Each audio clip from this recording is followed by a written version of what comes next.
കുറച്ചു മുമ്പാണ് പാടത്ത് ക്രിക്കറ്റ് കളിക്കുകയായിരുന്ന യുവാവ് ഇടിമിന്നലേറ്റ് മരിച്ചത്. സ്മാർട്ട് ഫോൺ പൊട്ടിത്തെറിച്ചാണ് മരണം സംഭവിച്ചത്.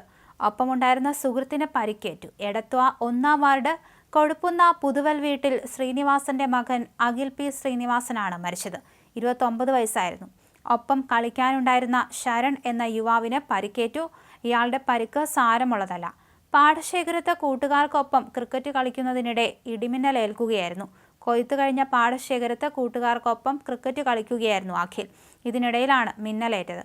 അടുത്തുവലെ സ്വകാര്യ ആശുപത്രിയിലെത്തിച്ച് പ്രാഥമിക ചികിത്സ നൽകിയതിനു ശേഷം വണ്ടാനം മെഡിക്കൽ കോളേജിലേക്ക് മാറ്റിയിരുന്നു. എന്നാൽ ആശുപത്രിയിൽ വെച്ച് മരണം സ്ഥിരീകരിക്കുകയായിരുന്നു. ഞായറാഴ്ച 3:30-യോടെയാണ് സംഭവം. എടത്ത പുത്തൻവരമ്പിനകത്ത് പാടത്ത് ക്രിക്കറ്റ് കളിക്കുന്നതിനിടയിലായിരുന്നു സംഭവം. ഫീൽഡ് ചെയ്യുന്നതിനിടെ കോൾ വന്നു. ഫോൺ എടുത്ത് സംസാരിക്കവെയാണ് ശക്തമായ മിന്നലുണ്ടായി ഫോൺ പൊട്ടിത്തെറിച്ചത്. അഖിലിന്റെ ചെവിയുടെയും തലയുടെയും നെഞ്ചിന്റെയും ഭാഗത്ത് ഗുരുതരമായി പൊള്ളലേറ്റു. വെൽഡിംഗ് ജോലിക്കാരനായിരുന്ന അഖിൽ ചുണ്ടൻ വള്ളത്തിന്റെ പണികൾക്കും പോകുമായിരുന്നു.